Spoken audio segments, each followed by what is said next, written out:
quebra isso porque ela tem um Estado sul-coreano que é forte, que é rico, que tem diplomacia no mundo inteiro fazendo esse movimento para quebrar. Tipo, ela obedecia uma seita chamada Fadas Celestiais, que estava envolvido, tipo assim, no que... E aí é importante registrar isso porque é um valor que é metade do que foi destinado para recuperar a Europa, mas para uma população... Saudações, movimentadores da balança comercial ao InvoiceCast. Hoje nós vamos conversar sobre esse fenômeno que é a Coreia do Sul. Não vamos falar dela em si, nós vamos falar do soft power dela, da onda da Coreia do Sul, que é uma coisa que, se você tem Netflix, se você está presente na internet vendo o que está acontecendo, tu já notou que a Coreia do Sul está mais presente na sua vida do que o normal, tanto os seriados, os doramas, filmes, esportes e muitos outros efeitos que nós vamos conversar aqui. Vamos explicar também o que é o soft power, que eu acho que a gente já conversou sobre isso, mas faz bastante tempo, é bom a gente dar uma recordada. Mas antes, aqueles recadinhos de sempre. Primeira vez por aqui, já segue a gente no agregador podcast que você estiver assistindo, no YouTube, dá aquela curtida, manda para alguém esse podcast, manda em algum grupo de trabalho, um grupo de amigos. Essa entrega orgânica faz muita diferença para nós e a curtida no YouTube faz entregar para mais gente, então nos ajude com isso, tá? Quero agradecer também os apoiadores do podcast, as empresas. Se você quiser gravar um podcast aqui com a gente e participar dos episódios regulares, vem trocar uma ideia com a gente. Inclusive, estamos com os 2 novos apoiadores. Estou aqui com a Broker Comex, a European Cargo. Muito obrigado, sejam muito bem-vindos. Espero vocês em breve aqui no podcast. E a turma de sempre. Tem a Ship2Ship, a Link, ES Logistics, Next Shipping, Task Logistics, Interfreight, Log Comex, Linea Logistics e NAC Digital. Muito obrigado a cada um de vocês por ajudar a fazer esse projeto seguir em frente. Convido você também a assinar o follow-up do Comex, se mantenha devidamente informado sobre o que acontece no comércio exterior de segunda a sexta no seu e-mail. O link para se inscrever está aqui também na descrição do episódio. Se você quiser também entrar no nosso grupo de comércio exterior, o Resenha do Comex, o Resenhistas do Comex também está aqui para você entrar. É só se cadastrar, você vai receber o link para o grupo no WhatsApp. E, claro, agradecer também a bancada aqui, Daniel Corrêa da Silva e Ricardo Burnuboff, sempre com o assunto é geopolítica, relações internacionais e esse tipo de treta, eles estão aqui comigo para me ajudar. Vamos começar recordando qual que é a diferença de hard power e soft power, e vamos talvez já dar até uns exemplos, não se limitando à Coreia do Sul. Podemos falar, então, o hard power é a demonstração de força mais direta, é fazer, digamos, um conflito armado, um teste nuclear, de armas nucleares, que parece que vai voltar agora, inclusive os Estados Unidos a fazer isso. Que mais de exemplo podemos dar de hard power? Tarifaço? Tarifaço é um hard power?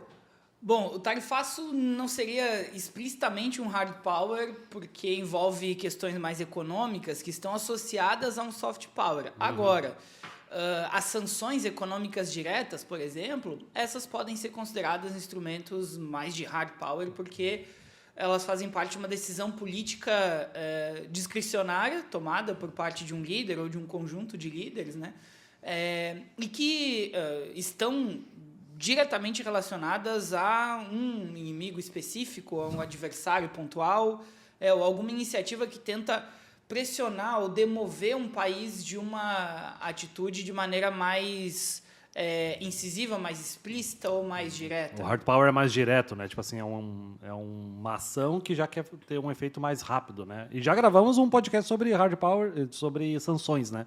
Também. Não lembro agora o número, mas se colocar em VoiceCast sanções, você vai encontrar o episódio já gravado também. Tudo aquilo que de alguma maneira afeta a segurança do outro país, uma ameaça, um movimento militar, um embargo econômico que impede a chegada ou a saída de produtos, isso tudo faz parte do hard power, né? São demonstrações mais diretas de força que atingem a vida material. Enquanto que o soft vai mais pela sedução, né? Soft aí é a parte cultural, a parte de filmes, de séries, do way of life, filosofia, bolsas de estudo, ONGs, ou seja, tudo aquilo que entra na mente das pessoas é mais soft. Tudo aquilo que ameaça diretamente a tua vida ou os teus meios de reprodução da vida material é mais hard, grosso modo. E o dinheiro circula entre ambos, né? Porque ele é o sangue que faz circular todo o poder, né? Seja ele soft ou seja ele hard. A Bianca, que ajudou a fazer a pauta, infelizmente ela não bota aqui hoje, ela trouxe uma estatística muito interessante da Coreia do Sul, que a cada $1 que eles investem na cultura deles, isso faz eles terem $5 na exportação. Seja cosméticos, seja o consumo da cultura deles, que é exportada, tipo numa Netflix da vida. Então, eles já conseguem mensurar isso depois de tanto investimento. E, cara, vezes 5, né? Muita vezes coisa. 5 é muita coisa, né? As pessoas compram experiências hoje em dia, né? Então, como se você vinculou o McDonald's ou o Chevrolet ou American Way of Life no século XX, você está vinculando um produto que você pega na mão a toda essa coisa do soft power coreano, ou japonês, ou chinês, americano, né? Enfim, francês. A França é muito forte nisso. Você não passa um perfume francês, você passa a França. Você passa 500 anos de história de um país que tem muito isso. Então, a Coreia está indo por aí também. O próprio Estados Unidos ele é muito forte nisso, né? Hollywood é um exemplo de soft power, né? Sem dúvida. Claro. A gente vendo os filmes do Chuck Norris pra gente concordar com a guerra do Vietnã, do Rambo, né? Exatamente. E aí o soft power ele tem essa característica de ser sutil, né? De ser tácito. Você assimila valores, comportamentos, sem exatamente fazer um movimento voluntário de querer ser assim, né? Você vai introjetando alguns desses costumes a partir daquilo que você recebe de informação, principalmente desse bombardeio cultural que a gente vê. Nesse dado que a Bianca trouxe, por exemplo, de fato, né, a Coreia do Sul consegue ter um retorno muito forte, por exemplo, no consumo de cosméticos, que é um dos mais festejados, mas tem também um crescimento muito forte, por exemplo, em turismo. Turismo mesmo de pessoas que não colocavam a Coreia do Sul no radar, no mapa, com curiosidade de conhecer, de visitar lugares, de entrar em contato com pessoas ou com artistas, por exemplo. E isso hoje é muito revelado, né? Nós temos... conversávamos aqui em off, um pouquinho antes de começar, sobre uma semana acadêmica de apresentação de TCCs, por exemplo, na Univale, e é raro a gente ter um semestre na universidade sem ter algum aluno que se dispõe a estudar a Coreia do Sul, ou um movimento recente, ou tentar entender esse país que vem se tornando tão intrigante nos tempos mais recentes. E isso envolve também esses outros movimentos do que a marca de um país, né? E mesmo a gente pode ver a própria culinária sul-coreana, que começa a chegar em vários espaços, mesmo cidades de porte médio do Brasil hoje começam a ter já restaurantes sul-coreanos temáticos, lojas com vários produtos importados, né? Então todo esse movimento ele vai de fato vindo a reboque da cultura. Sim, eu tenho uma estatística bem interessante aqui que eu peguei na matéria do Poder 360 do Ministério da Cultura e Turismo da Coreia do Sul. Em 2003, menos de 5 mil brasileiros visitaram a Coreia do Sul. E em 2018 foi mais de 18 mil pessoas. Que assim, é um turismo caro, é longe pra gente ir. Tem a barreira da língua, né? Então, cara, olha isso, de 2013 para 2018, 15 anos, cara. É o efeito, né, desse soft power, né? É o efeito. Agora você imagina Rio de Janeiro, Bossa Nova, anos 70, é um tipo de atração. Rio de Janeiro, 2025, uma entrada de uma polícia na favela com 130 mortos, as pessoas vão pensar 2 vezes antes de ir. Então, tem tudo isso. Eu estou levando para a banca a Emily e a Mariana, que vão nos assistir aqui, para falar sobre como é que o K-pop se tornou um fenômeno de dinheiro, não só de imagem, mas o quanto que ele traz de dinheiro para a Coreia do Sul. Depois vamos falar do Norte também, né? Podemos falar um pouquinho, mas, enfim, já dando um exemplo prático, agora vai ter essa banca do que o Daniel falou, né? E a propósito também desse fenômeno, é fundamental, né, registrar que, por exemplo, a gente vive num país aqui, né, no Brasil, em que toda e qualquer inclinação a uma política cultural que seja pensada a partir do Estado, ela vem carregada de uma série de reservas, de preconceitos, de desconfianças e tudo mais. E no caso da Coreia do Sul, o que a gente vê é um processo que é óbvio que tem controvérsias, é óbvio que não é uma política democrática de acesso à cultura, tem um plano muito bem desenhado que, notadamente, vai ocultar certos aspectos da cultura sul-coreana e vai projetar outros. Isso acontece em qualquer realidade. Mas é um projeto que, do ponto de vista do marketing, dos negócios, da imagem da Coreia do Sul, é extremamente exitoso, né? Extremamente exitoso. E é importante dizer, conduzido, coordenado, planejado pelo Estado sul-coreano, como uma política de Estado, de fato.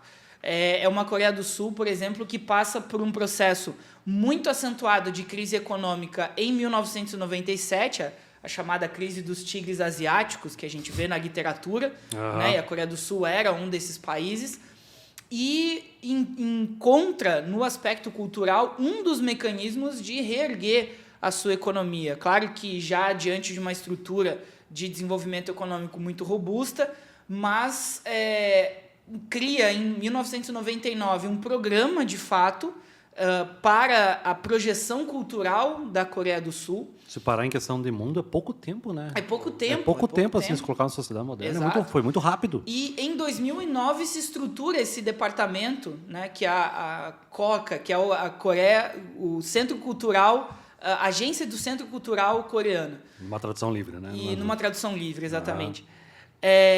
Meu coreano não está em dia, não sou exatamente um grande Deixa eu aproveitar entusiasta aqui, dos doramas.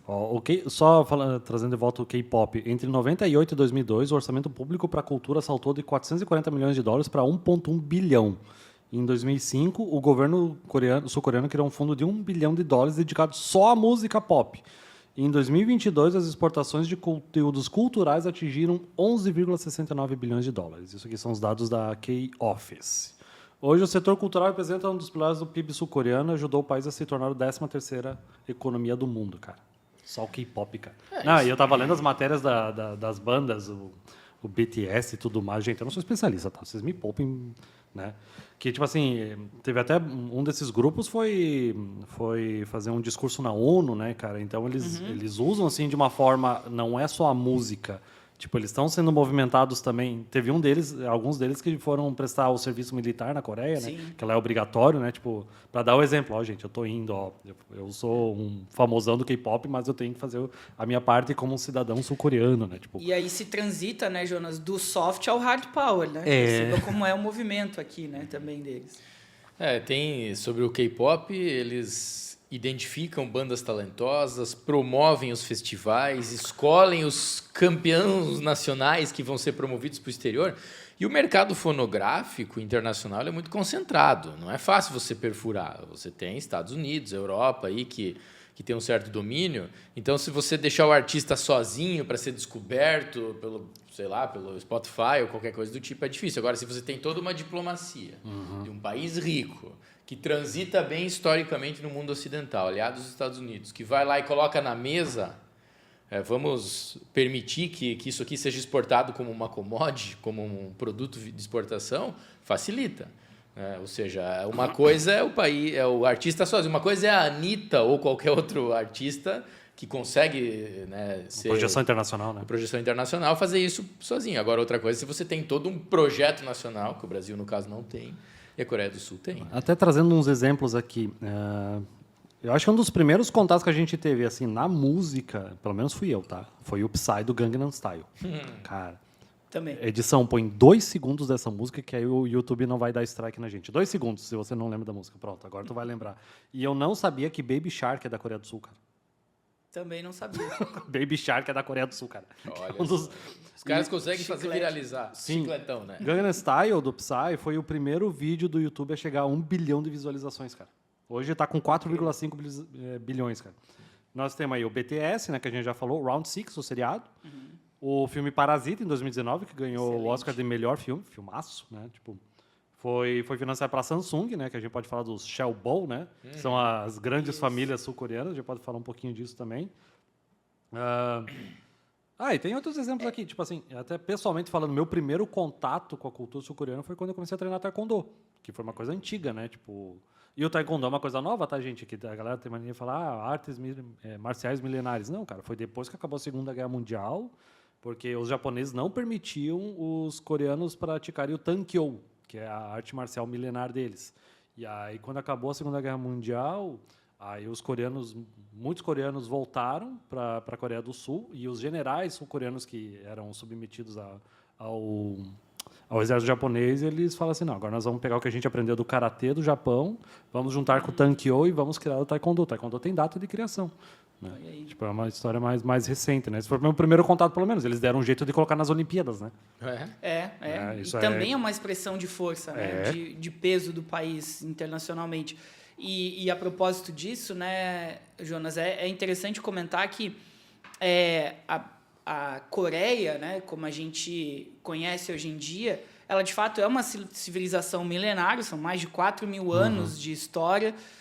Durante um bom tempo, o território da Coreia foi um estado tributário da China, né? A China tinha como se fosse uma espécie de uma extensão territorial que chegava até a Coreia. Todo o território que hoje compreende Coreia do Sul e Coreia do Norte era uma extensão desse território chinês. O que a gente chama, essa figura dos estados tributários, ela é um pouco estranha para nós no Ocidente, né? Mas ela preserva muito do que do que a gente conhece como antigos impérios, né? Em que você, em troca de proteção, você oferece alguns tributos e recebe ali alguma guarida de um império mais estruturado e maior.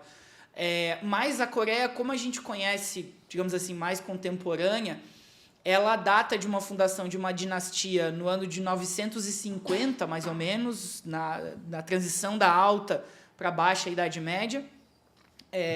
E esse processo ele dura mais ou menos até o final do século XIX. E no início do século XX, os japoneses ocupam a Península Coreana. Né? E aí ficam lá de 1910 a 1945. E é precisamente com o fim da Segunda Guerra Mundial que tem o encerramento dessa ocupação japonesa no território, que aí permite, por exemplo, como você citou aqui, essa reorganização do território. E aí, como era um espólio, digamos assim, de um território ocupado pelos japoneses pertencentes ao eixo e derrotados na Segunda Guerra Mundial, a União Soviética assume a fração norte, vinculada a um paralelo específico, paralelo 85, se eu não estou enganado. 38. 38, inverti os dados, 38.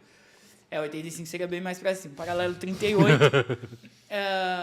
E esse paralelo, ele divide, né, a parte da União Soviética que assume a porção norte e os Estados Unidos assumem essa porção sul. E aí é na guerra da Coreia, de fato, entre 50 e 53, que ocorre a divisão clássica que nós conhecemos até hoje, entre ter uma Coreia do Norte e uma Coreia do Sul. Lembrando que Coreia do Norte e Coreia do Sul não estão em paz, eles estão em cessar-fogo desde 53, 55, né? Tipo, formalmente a guerra não acabou. Nunca acabou, né?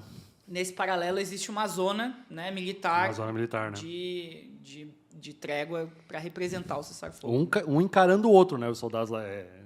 Se vocês pesquisarem fotos, é sinistro, cara. E há quem diga que a Coreia do Sul coloca K-pop para a Coreia do Norte ouvir com grandes alto-falantes. Sério? Eu já ouvi. Essa ideia. Arma de guerra pesada. Não sei se o Daniel depois pode complementar, mas já entrando nessa linha do tempo, né? Com as duas Coreias formadas a partir de 53, estamos na Guerra Fria. Né? E aí vem o grande salto de desenvolvimento coreano. A Coreia do Sul, nem o Norte nem o Sul, eram países industrializados e muito menos ricos. Vinham de um colonialismo japonês muito brutal, diga-se de passagem. Os japoneses não é à toa que China, Japão e Coreia não se bicam, né? E quando saiu a notícia dos três conversando entre eles, porque o Donald Trump estava tarifando os três, realmente foi uma coisa assim impressionante, gente. Essa turma não se bica. Não se bica, e não é por acaso que o Japão se aliou ao eixo. Existe um paralelo à Revolução Meiji lá no Japão com o fascismo, mas aí aos moldes asiáticos, para não fazer essa transposição de conceito. Papo para outra hora, tá, gente? Não, vamos deixar... Mas aí, o que vai acontecer na Coreia do Sul? Vamos colocar aqui dois fatores que podem ter... Óbvio que tem vários, mas dois fatores cruciais para dizer por que ela sai de uma sociedade periférica para se tornar um país que vai fazer parte do pequeno clube das nações industrializadas de alta tecnologia, um clube extremamente restrito. Primeira coisa, ela tinha que dar certo, porque ela teve o famoso desenvolvimento a convite, Coreia do Sul e Japão. Não tiveram boicotes dos Estados Unidos, tiveram acesso ao mercado e tiveram investimento estrangeiro para dar certo. Por quê? Porque os dois estão na divisa, respectivamente, com a China e com a Rússia, a União Soviética na época. Então, assim, precisamos fazer isso aqui funcionar. Mais ou menos a mesma lógica da Alemanha Ocidental. Ou seja, tem que dar certo isso aqui, como a Berlim Ocidental, caso contrário, os comunistas podem chegar. Né? E ali é literalmente uma linha que divide. E a segunda coisa, nós tivemos entre 61 e 79 General Park, uma ditadura. A Parque é o nosso Silva, né? É virado em desenvolvimentista. Parque lá, né? É o nosso Silva, Tá. que vai fazer planos quinquenais, e aí entra os Chebous, né, que eu não sei se estou pronunciando certo, que é o seguinte: o Estado vai proteger a economia, subsídios, tarifa, ou seja, um programa desenvolvimentista extremamente protecionista, cheio de subsídios estatais, para que empresas escolhidas, vamos trazer para cá as campeãs nacionais coreanas, deem resultado. Então, pega lá no início de uma LG, de uma Samsung, eram empresas pequenas e com pouca Citando algumas tecnologia. aqui, tá? Hyundai, LG, Ranjin, Kia, Samsung, tem uma tal de SK e Doosan.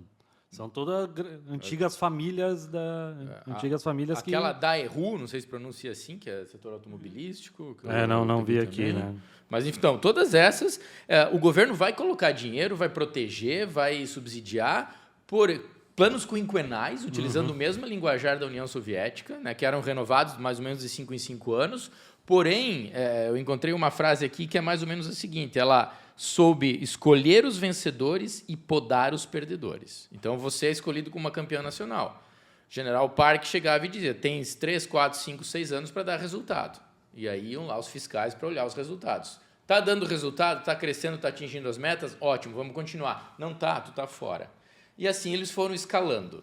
Aí eu achei uma publicação no blog do Paulo Gala, que é um economista, que ele vai colocar a seguinte coisa: uma curva de aprendizagem coreana, né, para a gente ter uma noção. Anos 60, prioridades dos planos quinquenais: perucas, brinquedos, compensado de madeira, cimento, fertilizante e fibra sintética. Anos 60. Anos 70, indústria de base, ou seja, já damos um salto. Química, siderurgia e maquinário, né, caminhando para bens de produção, né, maquinário, e chegando na construção naval e no aço. E nos anos 80, culminando, claro que não é tão linear assim, mas grosso modo, sim. automóveis, eletrônicos, computadores, chips de memória e semicondutores. Então, tu vai das perucas aos semicondutores num período aí de 20, 30 anos. Com uma economia planejada, com o Estado e com uma ditadura, né? O Park ficou conhecido como um sujeito que perseguia opositores, partido único, e a redemocratização da Coreia é só em 87, que daí vem a abertura dos anos 90, já pegando... Meio junto com a América Latina. Mais ou menos isso. Mais ou menos isso. E aí esse desenvolvimento é o convite. Não houve boicote dos Estados Unidos, não houve... Porque se a Coreia do Sul fosse na República Dominicana, ela não poderia fazer isso. Porque daí ela estava no eixo geopolítico imediato dos Estados Unidos, aí você tem um papel a cumprir, que é um papel do primário exportador, fornecedor. Agora, como ela estava lá, do ladinho dos comunistas, ela precisava desenvolver, houve uma tolerância e um acesso aos mercados. Aí entra a Toyota, aí entra a japonesa, enfim, mas entra os produtos coreanos e japoneses no mercado americano no momento que eles estão mais maduros em termos tecnológicos. É importante mencionar, tipo, por exemplo, Samsung, gente, a Samsung não faz só computador, smartphone e alguns eletrodomésticos, tá? A Samsung faz navio também, tá? A Hyundai começou como um estaleiro também. Estaleiro também, tipo assim, a indústria naval da China já é maior, mas assim, a referência de eficiência ainda é a Coreia do Sul, tá? Que como eu trabalhei em estaleiro, a gente tinha uma noção lá, tipo, embarcação que a gente construía aqui de 120 metros de comprimento, que a gente levava 1 ano e 6 meses, lá eles estavam fazendo embarcação de 350 metros em 1 ano e 6 meses. Tipo, é surreal, assim, o quão eficiente eles são. É uma coisa incrível. E começou cada família com certos segmentos, mas depois começou, tipo, a entrelaçar. Tipo, eles tinham a autorização para ir em outros segmentos conforme a necessidade e esse plano a cada 10 anos, né? Por isso que tem essa mistura, né? E sempre com essa rédea do governo, né? Você pode ir por aqui, você pode ir por ali, mas o governo... E aí, a gente falou bastante aqui dos Chebbles, né? São famílias, especificamente, ou grupos de empresários, geralmente empresários familiares, que foram, de fato, escolhidos pelo Estado para dar certo, né? Com esse financiamento. E esse processo da ditadura, como o Ricardo sublinhou, é importante mencionar porque, em termos totais, ao longo dessas décadas de Guerra Fria, a Coreia do Sul recebeu algo em torno de 6 bilhões de dólares naquela época, o que seria mais ou menos equivalente a 60, quase 70 bilhões de dólares em moeda corrente nos dias atuais. E esse valor ele é praticamente a metade do que os Estados Unidos destinaram ao Plano Marshall para a reconstrução da Europa, que foi em torno de 13,2 bilhões de dólares. Que naquela época era muita grana, né? Exato, que daria hoje quase 140 bilhões de dólares. É, muita grana, tá louco? E aí é importante registrar isso porque é um valor que é metade do que foi destinado para recuperar a Europa, mas para uma população de pouco mais de 20 milhões de habitantes na época em que esse dinheiro foi chegando na segunda metade do século XX. Portanto, de fato, a expressão desenvolvimento a convite ela é pertinente para a gente descrever a Coreia do Sul nesse sentido. E vale desmistificar algumas coisas também, né? De entender, por exemplo, que esse desenvolvimento atual da Coreia do Sul se deveria, por exemplo, pelo fato dela ser exatamente o antagonismo do que é a Coreia do Norte. Então, a Coreia do Norte é economia planificada e uma ditadura. A Coreia do Sul é uma economia de mercado e uma democracia. Esse teria sido o segredo do sucesso da Coreia do Sul? Não, absolutamente não. O que construiu a trajetória da Coreia do Sul durante a segunda metade do século XX foi esse generoso aporte de recursos por parte dos Estados Unidos num governo ditatorial que dirigia a economia, apontava para quais setores a Coreia do Sul deveria destinar os seus investimentos e se desenvolver. E aí sim, de fato, uma vez construídos os seus campeões nacionais, entre 87 e 92 se conduz um processo de transição democrática. Aí o primeiro governo civil democraticamente eleito assume na Coreia do Sul em 1992, portanto, ontem, né, em termos praticamente históricos. Junto com o Brasil. Praticamente junto com o Brasil, exatamente. América Latina. E aí, esse processo, aí sim, a Coreia do Sul entra como uma economia de mercado, liberal e tudo mais, numa transição em que a Guerra Fria já tinha terminado também, né? E é importante registrar também que, se a gente for pensar em campeões nacionais, né? O Ricardo falou aqui dos setores, e eu que venho da área da economia, muitas vezes nós estudamos autores, economistas brasileiros, que se inspiraram no modelo sul-coreano ou que trouxeram o modelo sul-coreano como um farol para o Brasil, né? A gente deveria adotar o modelo sul-coreano aqui com dirigismo estatal, com intervencionismo, entendendo que, dado o momento geopolítico dos anos 50 do século passado em diante, ou era assim ou a gente não conseguiria, através de uma economia totalmente liberal e de mercado. Só que aí nós cometemos, eu não seria generoso ao ponto de dizer que foram erros, né? Foram escolhas que foram feitas aqui, mas os nossos campeões nacionais eles foram deliberadamente vinculados a certos grupos familiares e empresariais que eram parasitas, para usar a metáfora do próprio filme sul-coreano, eram parasitas do Estado brasileiro, e em setores absolutamente não competitivos. Os nossos campeões nacionais aqui, as empresas em que o Estado brasileiro investiu pesadamente para que se desenvolvessem, ficaram no setor de processamento de proteína animal, o setor de telefonia e um setor mais retardatário aqui de construção civil, que não são exatamente setores de ponta dentro da economia mundial e que vão estar na fronteira da tecnologia, como são Hyundai, Samsung, LG e todas essas outras que, de fato, foram as campeãs nacionais lá, né? Então, a escolha dos campeões, ela seguiu um modelo, mas no Brasil a gente sempre gosta de copiar alguma coisa que deu muito certo lá fora, mas de um jeito errado. E aí a gente fez isso com o modelo sul-coreano também. É como se a Coreia do Sul dissesse assim, nós vamos ser campeões da primeira divisão, né? Vamos colocar ali empresas de alta tecnologia e nós ficamos com a Série B. Vamos ser campeão aí E aí vamos trazer o capital externo, que a nossa ditadura foi basicamente isso. Vamos trazer o capital externo multinacional de tecnologia de ponta e vamos preencher espaços no andar de baixo. Foi mais ou menos isso, né?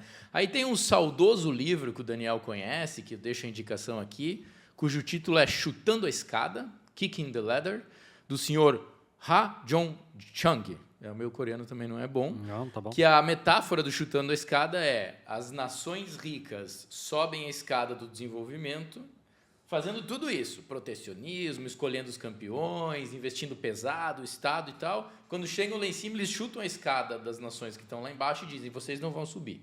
Vocês vão fazer tudo ao contrário do que nós fizemos. Abram a economia de vocês de largada.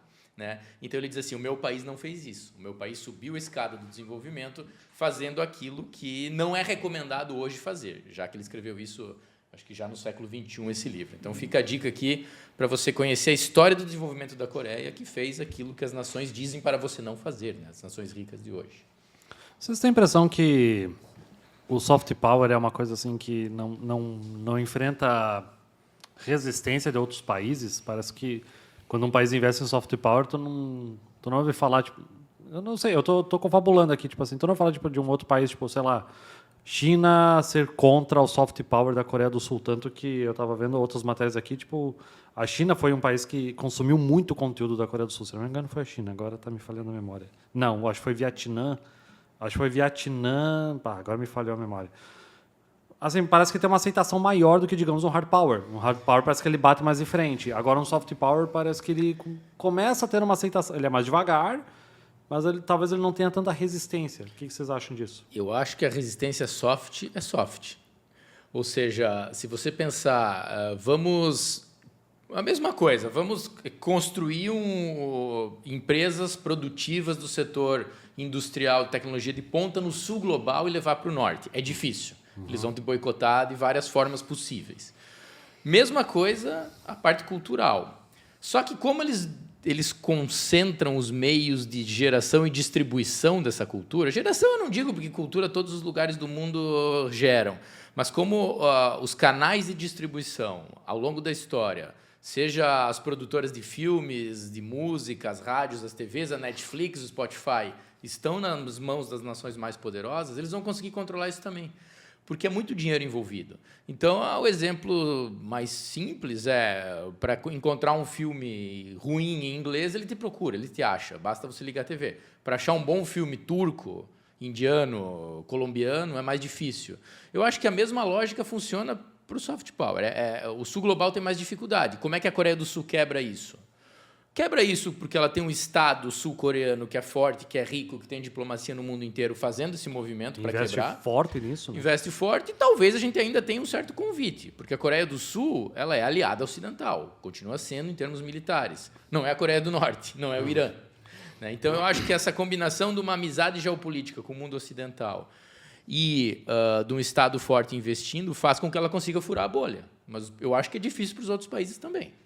Grosso modo. Tenho curiosidade, eu estava vendo aqui a estatística, 1 a cada 13 turistas que visitou a Coreia do Sul em 2019 foi por causa do grupo BTS. Cara, isso muita coisa. É impressionante, cara. É impressionante. Cara. E assim, a propósito de soft power e hard power, de fato, como o soft power é muito mais sutil, né, ele é mais difícil de ser combatido e ele, se ele for combatido com hard power, um país se desgasta muito também, né? Porque esse país também precisa de instrumentos para... não pega bem também, né? Não né? pega bem, exatamente. E aí eu tenho 3 considerações sobre isso, tá, Jonas? Que são as seguintes. Primeiro,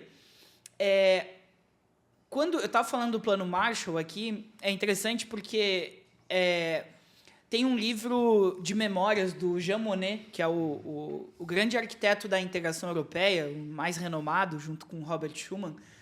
Ele escreve por volta dos anos 80 um livro de memórias do que ele viveu, porque ele, a partir da França, foi um dos condutores do processo de administração dos recursos do Plano Marshall para a reconstrução da Europa.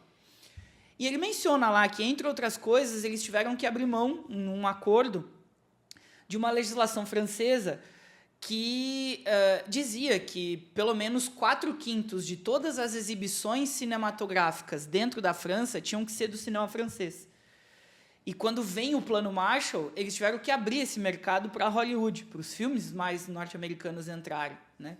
E aí vem toda uma reação no final dos anos 70, em meados dos anos 70, com Charles de Gaulle, o general nacionalista francês também, num governo mais autoritário e tal, que tenta resgatar um pouco dessa identidade francesa, mas tem uma disputa de bastidor em soft powers aqui entre França e Estados Unidos que é interessante também nesse sentido, porque como você contém, né?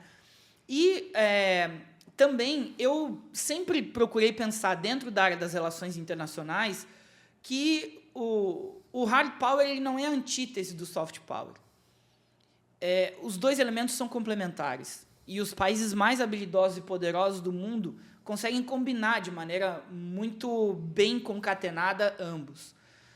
A Coreia do Sul, por exemplo, ela tem o JC Group, que é um grupo que pertence ao capital controlador da Samsung e que é esse braço cultural que tem várias produções, entre elas vários doramas, o próprio filme Parasita, né, veio dessa produtora, e ela não deixa de ser um braço de expressão da marca Samsung também, dentro e fora da Coreia do Sul.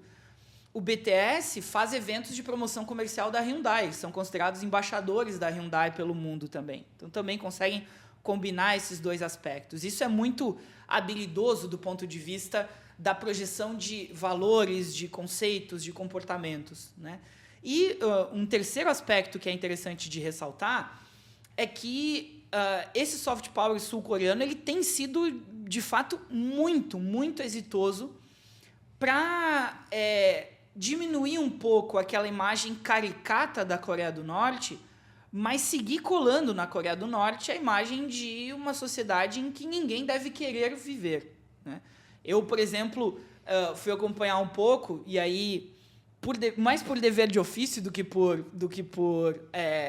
gosto, mas assisti alguns episódios de uma famosa série deles, um dorama chamado Pousando no Amor, né? Que foi um que também fez muito sucesso. Fala a verdade que tu gostou. Ele é fã. Eu achei a Malhação mais adulta do que aquela série, mas tive que acompanhar por dever de ofício. Você, como alguém de RI, tem que aceitar todas as culturas, Daniel. Eu aceito. Não sou obrigado a gostar, mas aceito, né? Acontece. Mas era muito interessante, porque a história é um sujeito que cai de paraquedas, ele é um literalmente soldado norte-coreano. Literalmente. Tá. E é um soldado norte-coreano que cai de paraquedas na Coreia do Sul. E aí se apaixona por uma menina. Meu Deus, cara. Né? Que plot e eles começam a ter. E é uma coisa meio shakespeariana, assim, porque é uma cidadã sul-coreana se relacionando com um norte-coreano. E aí tem toda aquela coisa do amor proibido, né? Eles não poderiam ter um romance. É um bom exemplo de soft power, tipo, a Coreia do Norte não se importar com esse seriado? Ou não sei se teve algum problema? Não sei exatamente se teve repercussão na Coreia do Norte, mas, de fato, não assim, travestida de uma série, é uma peça publicitária da Coreia do Sul contra a Coreia do Norte, porque a todo momento existem situações em que o soldado norte-coreano ele se coloca tolhido de uma série de liberdades individuais. Ele tem uma série de coisas que ele não pode fazer, ou que ele não gostaria de fazer, ou que na Coreia do Norte ele não pode, mas na Coreia do Sul ele consegue. Então tem um bombardeio ideológico ali, travestido daquela historinha infantil, adolescente ali de amor. Então tem um componente ideológico muito pesado, e a Coreia do Sul tem sido muito exitosa nisso, porque desde adolescentes a estudantes do nosso curso de Relações Internacionais, passando por senhorinhas de 50, 60 anos que trocam lá aquela novelinha das 6 pelo dorama, porque é aguinha com açúcar igual, né? Aparentemente não te faz pensar, mas tem ali um bombardeio de valores ideológicos carregando a ideia de um projeto sul-coreano. Teve alguém aqui na Invoice que falou um tempo atrás, eu não aguentei esses dorama aí, fui 20 episódios pra pegar na mão da guria, tipo... É isso. Teve uma pessoa que me recomendou uma vez, vou fugir um pouco da pauta aqui. Uma viciada em dorama. Não, começa com esse aqui que tu vai gostar. Que aí era muita loucura. Era um guri que ele tinha sido adotado pela máfia italiana, e aí ele tinha uma máfia italiana na Coreia do Sul. Eu vi 2 episódios assim, forçando assim. Não dá, cara. Aí, cara, era o coreano falando italiano. Tipo, parecia que eu tava vendo o Poderoso Chefão feito por um coreano, entendeu? E é tudo aquele jeito, assim... Cara, a gente entende, mas para nós é estranho, que eles têm um jeito meio infantilizado de fazer as coisas, né? Assim como o anime japonês também tem isso, assim, que é uma pegada mais deles. Mas a gente acaba estranhando. Só que tem muita gente da nova geração que adora, né? E quer ir visitar a Coreia. Tipo, cara, comenta se tu não conhece alguém que tá louco para visitar a Coreia do Sul porque tá já vivendo essa cultura deles. É cada vez mais normal, cara. E isso aí é Porra, se isso não é o resultado do soft power... Meu Deus do céu, né, cara? Fazer um brasileiro querer conhecer a Coreia do Sul, tipo, parando para pensar culturalmente, não faz o menor sentido a gente querer conhecer a Coreia do Sul. Não faz. E eu queria emendar com outro assunto que eu acho muito legal a gente trazer. É um pensamento meu. Façamos de contas que os Estados Unidos resolveu mandar uma bomba nuclear no Irã. Cara, sendo bem frio. A gente vai falar, pô, foda, hein? Não comove. Pô, não comove. Agora, Estados Unidos manda uma bomba nuclear na Coreia do Sul. Velho, a comoção é outra, cara. Ou se tu quiser norte e sul também. É, Claro, a comoção... Não, se jogar no norte, a galera vai... Como assim na Coreia? Será que pegou no sul também? É isso que vai acontecer. Porque, cara, é o soft power, cara. É a gente se importar com aquelas vidas. É tipo assim, a gente fala o Irã, a galera, ai meu Deus, o Irã, que medo do Irã. Cara, a gente que já trabalhou com o Irã, entende? Não é bem assim, o malvadão e tal. Não, Só que, cara, eles não têm soft power algum. Civilização persa, ali tem muita a Pérsia, coisa. Cara, é foda. Dos tapetes a uma cultura milenar. Tapete persa vem do Irã, sabia? Tudo que é persa. Mas eu acho legal fazer essa análise porque, cara, tu humaniza o país. E eu acho que isso aí é muito poderoso. Como é que um país vai querer enfrentar outro que tem um soft power tão forte assim, cara? Sério? Tu vai querer realmente se meter com esse país? E eles conseguiram construir isso com a ajuda, né? E veja como eles conseguem criar essa cultura, não é exatamente criar uma cultura, mas a partir da cultura deles criar esse produto made in Coreia do Sul para exportação e lucrar com isso, tanto em termos de entrada de capitais, quanto em termos do soft power propriamente dito, ou seja, da influência política no exterior. A Coreia do Sul consegue fazer isso e, em comparação, muitas vezes a América do Sul não consegue fazer isso porque quando surge um talento aqui, ele é expropriado por algum outro país que vai ganhar dinheiro em cima dele, mais ou menos como acontece com o nosso café, por exemplo. Nós produzimos a planta, mas quem vai ganhar mais dinheiro é a Itália e a Alemanha, que não tem uma planta de café. Então, se você pegar um talento surgido aqui, daqui a pouco ele já está numa produtora, um Bad Bunny cantando em espanhol, os Estados Unidos estão ganhando mais dinheiro do que, eu acho que ele é da Porto Rico. Porto Rico é um protetorado americano, mas vai. Bad Bunny, por si só, acho que dá quase um podcast, cara, porque o que ele está fazendo por Porto Rico é uma coisa impressionante. Ele não faz show fora de Porto Rico. Até onde eu sei, ele não faz quase... A maioria dos shows grandes dele é em Porto Rico para fazer a galera ir para Porto Rico gastar o dinheiro lá, cara. Mas é uma iniciativa pessoal. O cara tá fazendo uma coisa mais pessoal, mas assim, é impressionante, cara. Agora, no modo geral, esse talento vai ser utilizado. Aí eu tava... Um outro exemplo, né? Angola vai comemorar 50 anos, vai pagar 12 milhões de dólares para a Argentina e jogar lá com o Messi. É um soft power argentino. É um soft power muito comum no Brasil também, né? Mas onde é que o Messi está jogando? Nos Estados Unidos. Então, ou seja, é um talento sul-americano que vai para lá, como os nossos jogadores vão para a Europa. Então, Messi jogou na Argentina, profissionalmente falando? Nem jogou, né? Ele foi na categoria de base para Barcelona. Verdade. Então, nós temos essa coisa. Além da dificuldade de projetar, quando tem um talento, muitas vezes ele é cooptado. E a Coreia do Sul consegue projetar e ficar com grande parte desse excedente. Claro que os Estados Unidos, via Spotify, via isso, via aquilo, também vão ter o seu quinhão aí. Mas a Coreia do Sul consegue captar boa parte desse excedente. Isso é importante também, né? E aí, nisso, eu tenho uma hipótese que careceria de mais estudo, mas como a gente está num modelo aberto aqui, eu acho que vale testar, inclusive, com quem está nos acompanhando. Porque eu, de fato, não sou um consumidor assíduo dessa produção sul-coreana, mas... o que a gente pode ver, por exemplo, num BTS, né, ou outras bandas, é que elas, a sua maneira, talvez com alguns traços, obviamente, de identidade sul-coreana, mas elas reeditam boy bands, por exemplo, dos Estados Unidos dos anos 90. Me parece que a forma de se vestir, o jeito de cantar, o próprio fato de cantar em inglês, muitas vezes, ou terem pessoas que vêm de outras partes do mundo... me parece que tem... Obviamente, existe alguma identidade sul-coreana, mas ela é fabricada também para se tornar palatável a um público consumidor grande, como o mercado dos Estados Unidos, por exemplo. Para ter uma aceitação, né? Sim, exato. Porque, por exemplo, o tom platônico, que muitas vezes é impresso nos doramas, ele tem um quesinho do que são os romances mais clássicos de Hollywood, as comédias românticas de Hollywood também. Só que eles têm 2 tons abaixo no sentido do contato, do apelo, do físico e tal, porque é uma cultura, de fato, diferente. Mas tanto esse tom platônico nas séries, quanto o comportamento, a forma de agir nas músicas, me parece que elas têm também essa formatação mais americanizada também. Ela faz parte desse processo para que se tornem, de fato, pretensamente globais, mas, no final das contas, como se fosse uma reembalagem de um produto norte-americano, mas com carimbo da Coreia do Sul circulando aí em outros países, né?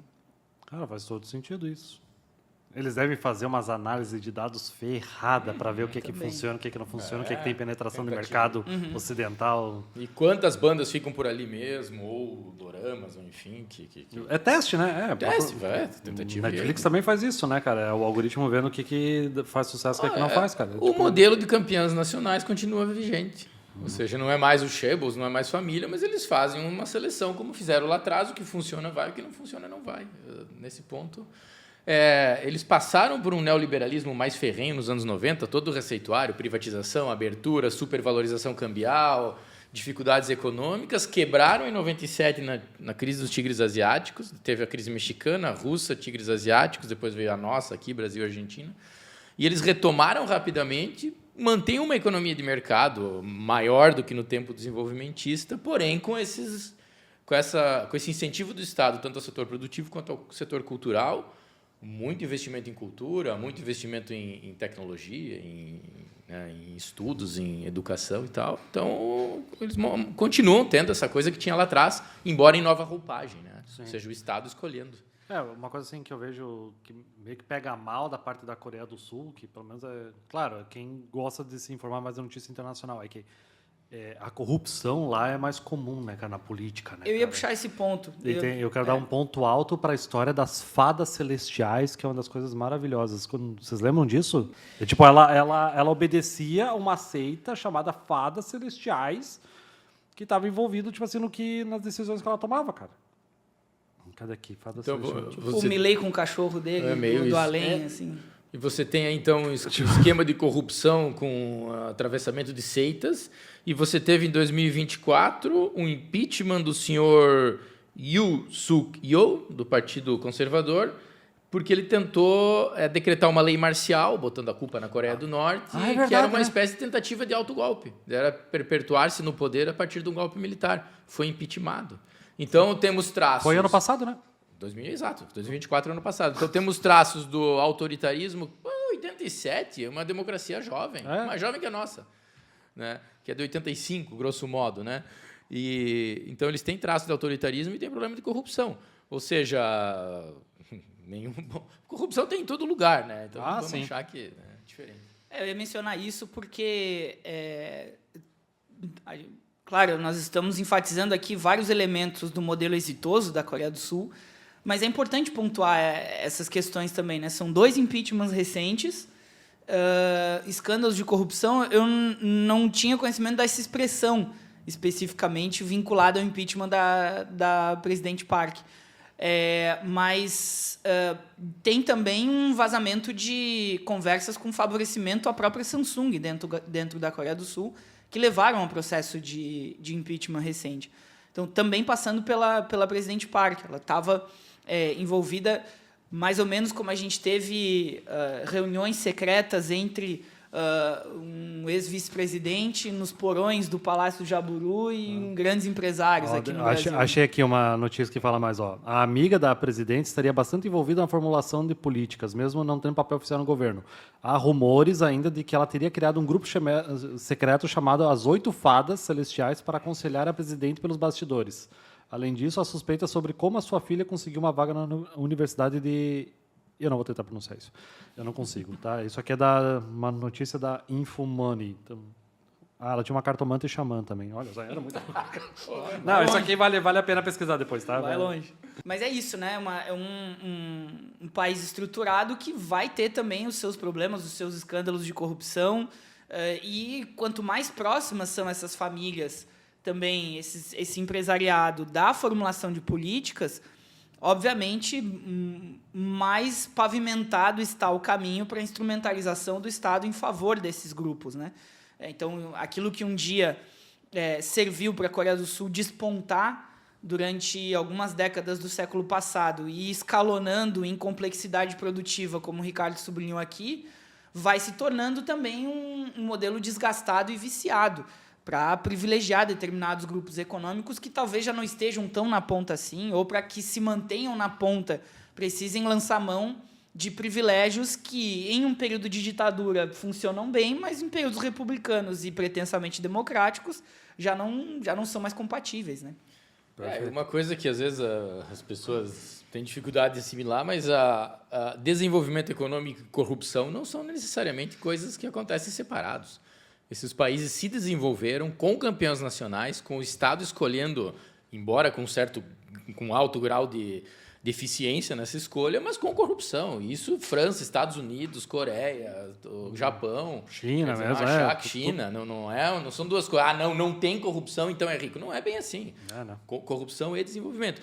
E já que estamos numa base cultural, vale mencionar a questão que todos esses asiáticos aí, daquela região, Japão, as Coreias, a China, eles têm uma característica em comum, que é uma sociedade com uma certa hierarquia, em que quem está, por determinados critérios, mais abaixo, respeita quem está acima. Então, são sociedades que têm essa tendência a uma obediência a uma liderança. Ou seja, na China, as pessoas veem, a partir do confucionismo, isso, né? Eles veem o líder como alguém que tem que ser seguido e que o líder vai entregar alguma coisa e desde que ele me proteja e me entregue alguma coisa, eu também vou entregar para ele, né? Então, uma certa disciplina, uma certa condução de liderança, apesar das divergências. Lá tem Partido Liberal, Partido Conservador, uma democracia bem dividida desse ponto de vista. Existe essa coisa de uma certa hierarquia da população seguir o líder, o que facilita aquilo que aqui no mundo ocidental, nesse lado do globo, nós chamamos de ditadura. Também é uma ditadura, mas com uma nuance cultural diferente. A gente não dá para simplesmente transplantar o que foi a ditadura brasileira para a Coreia, para o Japão, para a China, porque tem que entender que tem todo um arcabouço cultural diferente. Até o conceito de direita e esquerda lá é bem diferente do que se tem aqui. E aí eu lembro uma experiência pessoal rápida, né, que eu convivi com coreanos no meu intercâmbio na Irlanda. Eu tinha sul-coreanos vizinhos e nós convivíamos muito ali. E eles tinham o costume, eles mesmos contavam para nós, de perguntar qual é a tua idade, né? Então, ok, quantos anos você tem? Que nós costumamos não perguntar porque pode ser um pouco indelicado. Não, na cultura deles, o mais velho ele tem que ser servido. Não vou dizer que é uma coisa absoluta, mas a tendência é que na festa o mais velho não vai buscar cerveja no refrigerador. O mais jovem vai lá e oferece para ele. Uhum. Então, isso era muito comum. Uma educação mesmo. Uma educação, mas isso se transporta para a política, para o judiciário, para o exército. Aí eu lembro que nós estávamos jogando bola um dia do lado do mar, lá na Irlanda. Um frio do caramba, vinha aquela água lá do norte, né? Uhum. Mar gelado, a bola vai para dentro do mar. Um coreaninho que estava jogando rapidamente, tira a roupa com o calçãozinho, vai, busca a bola. Assim, 4, 5 graus, voltou, entregou a bola. Ele era nadador da Marinha Coreana. E aí, quando a bola foi para o mar, é meu dever. Os próprios coreanos dizendo isso. Não, ele tinha que ir, e nenhum outro coreano. Então, que bom, né? Que foi uma ele, pequena... né? Ainda bem, né? Então, são pequenas amostras de que tem um padrão cultural ali que também ajuda a explicar essas coisas, né? O Ricardo foi por volta dos 20 e poucos anos para a Irlanda, mas os coreanos dizem que tinha um brasileiro que eles conheceram que tinha 35 lá. Que era o que o Ricardo falava. Sacanagem. Muito bom. Para encerrar, eu gostaria de dar um recado. Por favor, vamos para os finalmente, então. Aprender muito com a Coreia, desmistificar, como o Daniel colocou, entender o que a Coreia realmente for e não os mitos. E a minha palavra final seria Suranjanaja. Não faço ideia do que você disse. Eu acabo de convidar vocês para tomar uma cerveja em coreano. Segundo o que os coreanos me ensinaram, né? Se for outra tradução, aí a culpa é deles. Você sabe coreano? Avisa aqui se ele falou certo ou te ensinaram a falar outra coisa de sacanagem. Muito bom. Mais algum recado geral? Não? Não, é isso. Conversamos bem. Então tá bom, então. Então ficou até o final aqui. Cara, tu tem contato já com a cultura sul-coreana aí, gosta de assistir doramas, os filmes. Cara, coloca a recomendação aí de conteúdo que você gosta da Coreia do Sul. Isso é legal pra gente trocar umas ideias. Coloca aí mais alguma coisa que você tem conhecimento desse soft power da Coreia do Sul. Vamos engrandecer esse conteúdo. Quem sabe a gente aborda a soft power de outros países também, né? Num futuro próximo. Coloca alguma recomendação aí. Então é isso, trabalhos encerrados e até a próxima. Tchau, tchau.